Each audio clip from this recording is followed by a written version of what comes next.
Salut les leaders, on espère que vous allez bien. Aujourd'hui on vous dit tout sur Wizardar Round 455 Lure. une des 3 nouvelles toupies de la Custom Line.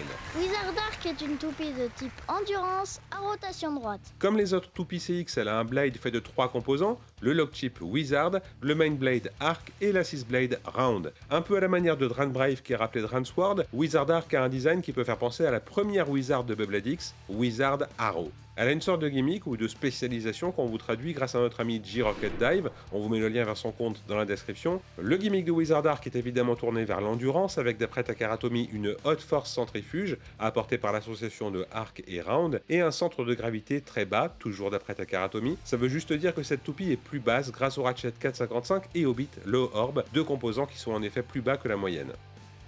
Le combo d'origine pèse un total d'environ 42 grammes et demi. Ça fait de Wizardark la toupie la plus légère parmi les 3 premières CX. On a quand même une toupie qui reste assez facile à jouer, qu'on peut lancer sans se poser de questions, mais le combo dans son ensemble n'a pas une endurance très élevée, malgré le gimmick décrit par Takaratomy. On vous expliquera pourquoi au cours de cette vidéo. Pour faire simple, il y a plusieurs composants qui rendent la toupie assez instable, c'est-à-dire que la toupie a tendance à se pencher et à vaciller assez tôt dans les battles, même dans des duels face à d'autres stocks combos de type endurance. On a trouvé que Wizardark s'en sort mieux en général face à des combos stock de type attaque ou défense. Avant de vous parler du Blade, on tient tous les deux à vous remercier pour le cap des 3000 abonnements. Merci beaucoup. On essaye de faire le tirage du vainqueur du starter de la Impact Drake 960 Low Rush Takaratomy le plus vite possible. Cette toupie vous est offerte par notre sponsor Beyblade Shop. Et on a le plaisir de vous annoncer que Beyblade Shop vous offrira la Scorpio Spear pour le cap des 3500 abonnements. Alors comme d'habitude, si nos vidéos vous plaisent, pensez à vous abonner, partagez nos vidéos sur les réseaux sociaux, laissez un like, un commentaire, ces petits gestes nous aident beaucoup. Comme vous le savez sûrement déjà, pour l'instant le lock chip n'a pas d'impact sur les performances, ils sont identiques en poids et en forme. Une fois qu'on a combiné Wizard, Arc et Round, on a un blade qui fait presque 36 grammes, c'est-à-dire dans la moyenne supérieure. Arc et Round ont tous les deux des creux sur leur contour, ça a en théorie un effet positif sur l'aérodynamisme et la répartition des masses vers l'extérieur, mais malgré cette caractéristique, Arc et Round associés ensemble n'ont pas forcément une endurance très élevée, pour plusieurs raisons. Le main blade Arc a 2 grandes lames, plutôt fines et lisses, avec une inclinaison qui peut aider à déstabiliser les toupies adverses. Mais cette inclinaison crée un espace en plein milieu de chaque lame et ça va permettre aux toupies adverses d'attaquer Arc par rang dessous plus facilement. Du coup, Arc peut être déstabilisé de manière brutale. En plus, la hauteur des blades CX rend cette zone plus facile à toucher pour les toupies BX et UX, et l'association avec Round amplifie elle aussi ce phénomène, car sa forme va aussi contribuer à créer un espace entre Arc, le main blade, et Round, l'assist blade. Les attaques qui vont se loger dans cet espace peuvent conduire à la déstabilisation rapide de la toupie. Attention, ça ne veut pas dire que Arc et Round sont injouables, c'est juste une tendance qu'on a pu observer lors de nos tests. Dans les duels d'endurance, que ce soit sur Round, Bumper ou Slash, le main blade Arc n'arrive pas au niveau d'endurance des meilleurs dans le genre actuellement, comme Wizard Rod et Silverwolf, et on peut même avoir du mal à se défaire de combos classiques mais plus anciens comme Hellscythe 960 Ball. Par contre, on a quand même assez d'endurance pour arriver à contrer des combos de type attaque, défense ou équilibre. Round semble avoir l'intérêt de bien protéger le Ratchet. Donc on a trouvé qu'on a plutôt une bonne résistance au burst, mais il nous a semblé créer un risque de déstabilisation comme on vous l'a dit, et aussi contribuer à des phénomènes de recul par définition aléatoires, c'est-à-dire à des chocs ou des éjections imprévisibles. Comme on vous l'a expliqué dans notre review de Perseus Dark, Bumper a l'inconvénient d'exposer un peu plus le Ratchet, mais si vous voulez réduire le risque de déstabilisation avec Arc, on a trouvé que Bumper peut être un choix intéressant, ça nous a permis de gagner plus facilement face au Hellscythe 960 Ball. Pour résumer, Wizardark et Round restent agréables à jouer, mais ce sont des composants qui risquent de vous obliger à faire des combos très bas pour en tirer le maximum. C'est certainement pour cette raison que Takaratomy en a profité pour introduire le Ratchet 455 et le bit Low Orb. Le Ratchet 455 a 4x croissance et fait 5 mm et demi de haut. Mais ce n'est pas une simple version basse de 460. Comme on vous l'a expliqué dans notre guide sur les ratchets, plus les combos sont hauts, plus le risque de burst est élevé, et plus les toupies sont basses, plus le risque de burst est faible. Pour garder de l'équilibre dans le jeu, Takaratomy a décidé de réduire la taille des excroissances des ratchets les plus hauts, comme on l'a vu avec 3,85, et d'agrandir les excroissances des ratchets les plus bas pour les rendre plus faciles à toucher. 4,55 n'a donc pas la même forme que 4,60 du tout, ses excroissances sont plus grandes et élargies. Il a également un verrou modifié comme 3,85, cette fois avec une résistance très faible, à tel point qu'il y a un jeu inhabituel dans le combo. On a également un poids plus léger que la moyenne, concrètement un combo équipé de 4,55 pèsera entre 1 et 2 grammes de moins que des toupies équipées de ratchets de hauteur 60. On a trouvé le taux de burst de 4,55 assez élevé car on a régulièrement eu des bursts, même dans des combos de type attaque, donc c'est un ratchet qui peut être difficile à exploiter. Comme il est plus léger, il va aussi réduire les performances générales des toupies, donc pour l'instant au final, c'est peut-être dans des combos de type attaque très bas, faits justement pour obtenir des bursts, qu'il sera le plus efficace, avec des beats comme low flat et low rush par exemple. Le taux de burst de 4,55 risque de le rendre difficile à utiliser dans des combos de type endurance ou défense, avec des beats qui ne sont pas munis de tiges élargies. Le beat Low Orb est un beat de type endurance. Comme son nom l'indique, c'est la version basse de Orb. Il va abaisser la hauteur du combo de 1 mm.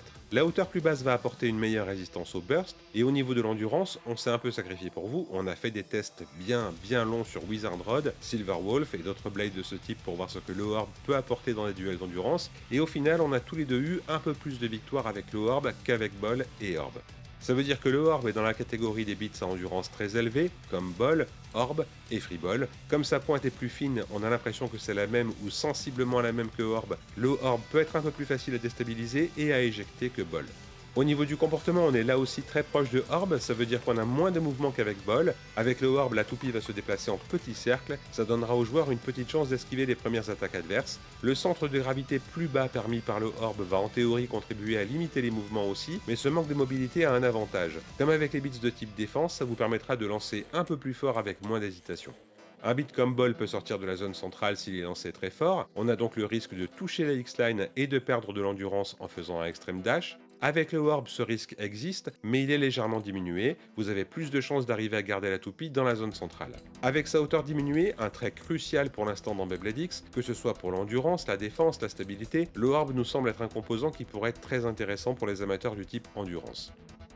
On va commencer par vous montrer le combo recommandé par Takara Tomy. On vous l'avait déjà montré sur la chaîne, mais on lui a quand même donné une deuxième chance. C'est Dran Arc Bumper 960 Elevate. Le combo est bien pensé parce que Bumper apporte du LAD à la toupie, c'est-à-dire qu'il va l'aider à continuer de tourner une fois tombé au sol, mais malheureusement on a un taux de burst qui est élevé justement à cause de Bumper, car il expose beaucoup le ratchet, comme on vous l'a expliqué dans la review de Perseus Dark.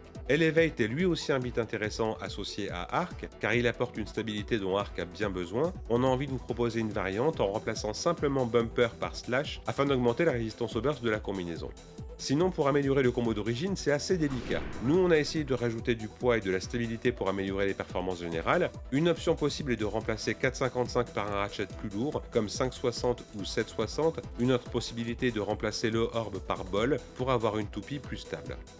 Pour l'instant, on n'a que 3 assist blades, donc on a peu d'alternatives. On peut s'amuser à faire quelque chose de proche de ce qu'on avait fait avec Perseus Dark, en jouant Slash sur Level, un beat à la pointe très large qui nous offrira de la stabilité et un minimum d'endurance en deuxième partie de battle. Ça donne un combo hybride, mais on l'a trouvé intéressant. Pour les duels d'endurance, on peut basculer sur Bumper avec le ratchet 960 et l'incontournable Ball, et on peut aussi augmenter la résistance au burst en associant Bumper, 960 et des beats de type équilibre, comme Transpoint par exemple.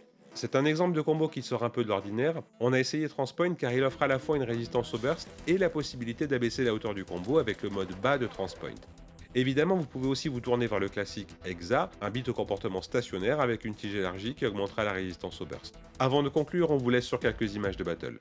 Un duel contre un des blades de type attaque et les plus lourds de Beyblade X, dans son combo d'origine, Impact Drake 960 Low Rush. 3, 2, 1, dash. Allez. Oh Si je ne le voyais pas, je ne le croirais pas. Dash. Oh le joli dash. Passe comme division. Oh le joli dash.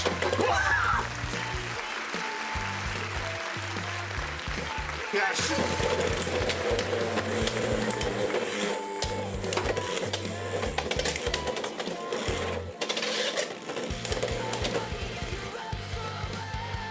Là par contre.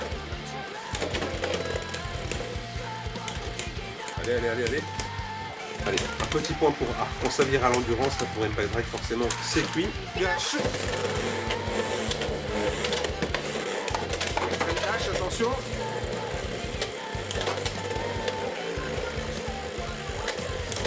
Oh, le contre-over finish, magnifique. Ah oui, bah écoute, il faut bien que je gagne de temps en temps, hein. C'est serré. 3, 2, 1, gâche.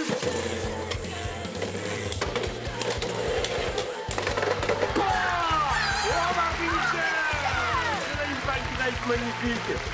J'ai gagné. T'as gagné 4 à 3. C'était serré, mais t'as gagné. Un petit duel contre la Viper Tail dans son combo d'origine. Viper Tail, 580, Orb. 3, 2, 1, gosh. Wow, finisher.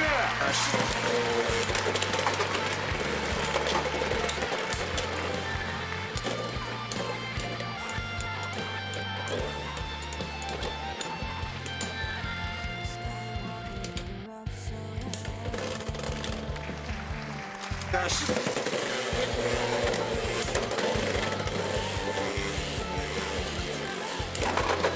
Oh, on a réjoui.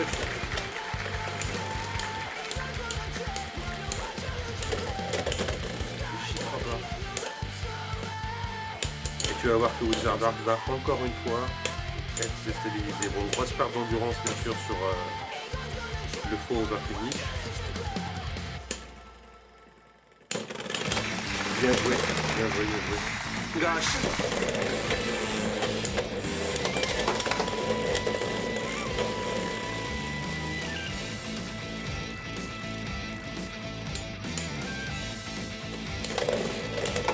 Oh, le suspense. Oh, mon finisher. Gosh. Oh, finisher. Incroyable.